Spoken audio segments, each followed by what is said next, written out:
योग वशिष्ठ महारामायण सुनते रहने के लिए हमारे चैनल को सब्सक्राइब करें और बेल आइकन जरूर दबाएं।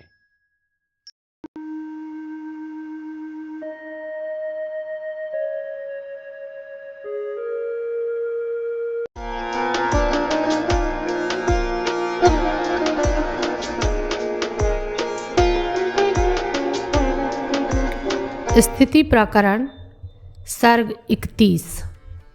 वास्तविकता ईश्वर में ही निहित है, उसके बिना कुछ भी वास्तविक नहीं।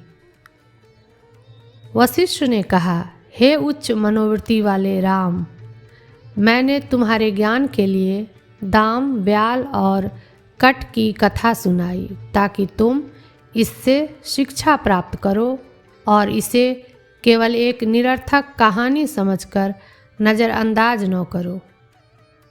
सत्य की उपेक्षा करना और असत्य का अनुसरण करना अनंत दुखों को जन्म देता है, जिसका एहसास असत्य का अंधानुकरण करने वाला व्यक्ति शायद ही कभी कर पाता है।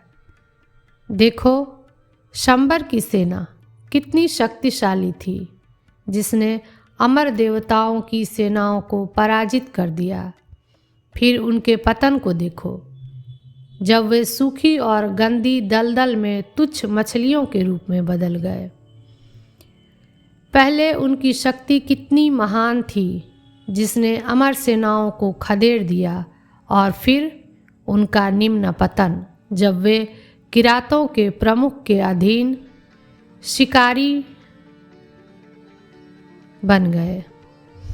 पहले उनकी निस्वार्थता और महान धैर्य था, लेकिन अंत में उनकी व्यर्थ इच्छाएं और अहंकार की मूर्खता हावी हो गई।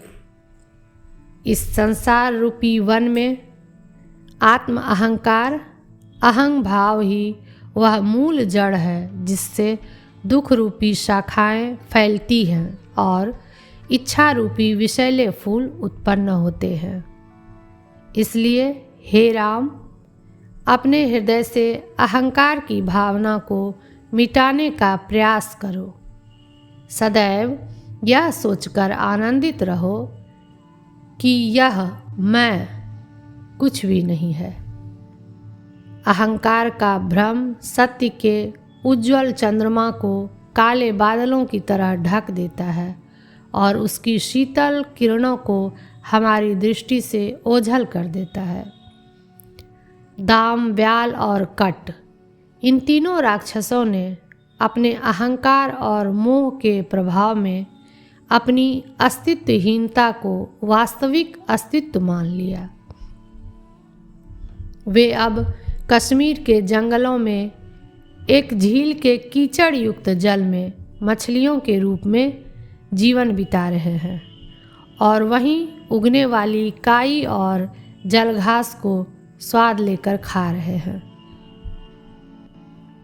राम ने पूछा, हे ऋषि, जब वे पहले अस्तित्व में नहीं थे तो वे अस्तित्व में कैसे आ गए? क्योंकि न तो कोई शून्य किसी वस्तु में बदल सकता है और न ही कोई वास्तविक चीज कभी अस्तित्वहीन हो सकता है। वशिष्ठ ने उत्तर दिया, हे बलशाली राम, कोई भी शून्य कभी कुछ नहीं बन सकता और कोई भी वस्तु कभी पूर्णतः नष्ट नहीं हो सकती। लेकिन यह संभव है कि एक छोटी वस्तु विशाल हो जाए और एक विशाल वस्तु सूक्ष्म हो जाए। बताओ, कौन सा असत कभी सत बना या कौन सा सत सदा के लिए बना रहा? इन सभी बातों को मैं तुम्हें सर्वोत्तम प्रमाणों और उदाहरणों द्वारा समझाऊंगा। राम ने कहा, हे ऋषि, जो भी अस्तित्व में है वह हमारे सामने है, जैसे हमारा शरीर और अन्य वस्तुएं।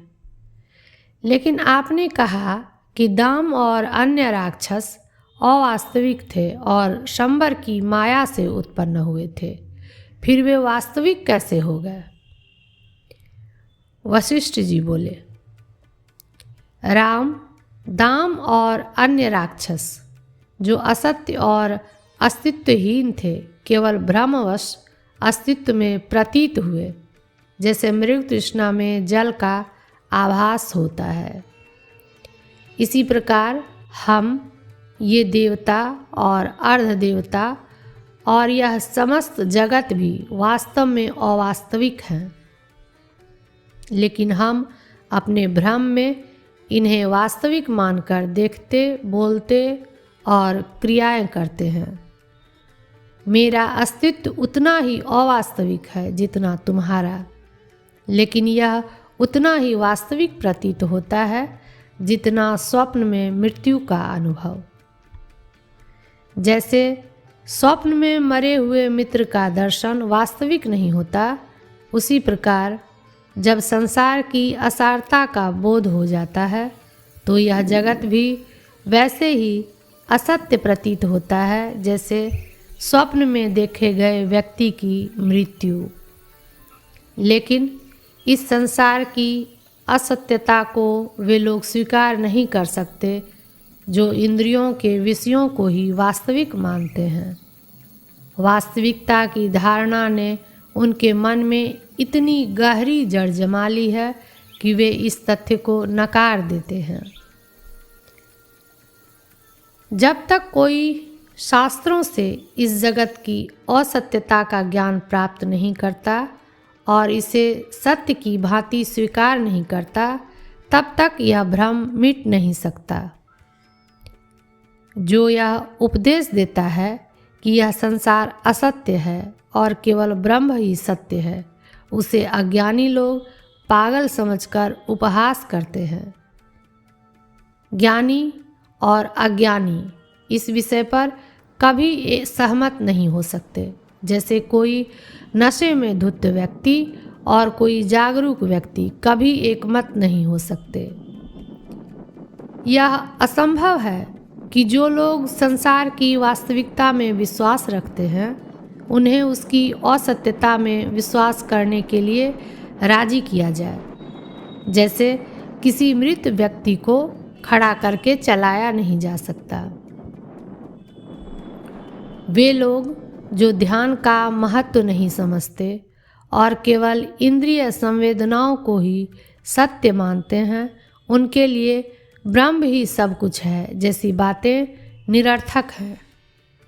जो ज्ञानी यह समझते हैं कि वे स्वयं ही ब्रह्म है, वे अज्ञानों को इस विषय पर उपदेश देने का प्रयास नहीं करते, क्योंकि यह व्यर्थ होता है। जो व्यक्ति यह मानता है कि संपूर्ण ब्रह्मांड में वही एक परम शांत ब्रह्म व्याप्त है, उसे कोई भी उसके विश्वास से विचलित नहीं कर सकता। जो यह जानता है कि वह केवल परमात्मा का ही अंश है, वह अपने अस्तित्व को उसी प्रकार परमात्मा पर निर्भर मानता है जैसे किसी अंगूठी का रूप उसके स्वर्ण तत्व पर निर्भर करता है।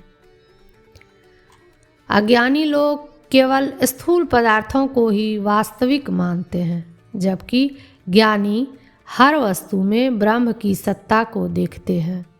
जैसे स्वर्णकार सभी स्वर्णभूषणों में केवल स्वर्ण को ही देखता है। अज्ञानी व्यक्ति अपने अहंकार में जकड़ा रहता है, जबकि ज्ञानी व्यक्ति केवल अपनी आध्यात्मिकता में लीन रहता है। किसी व्यक्ति की स्वाभाविक धारणा को बदलना अत्यंत कठिन है, क्योंकि कोई भी मनुष्य अपने बारे में जो मान्यता रखता है उसे त्यागना नहीं चाहता।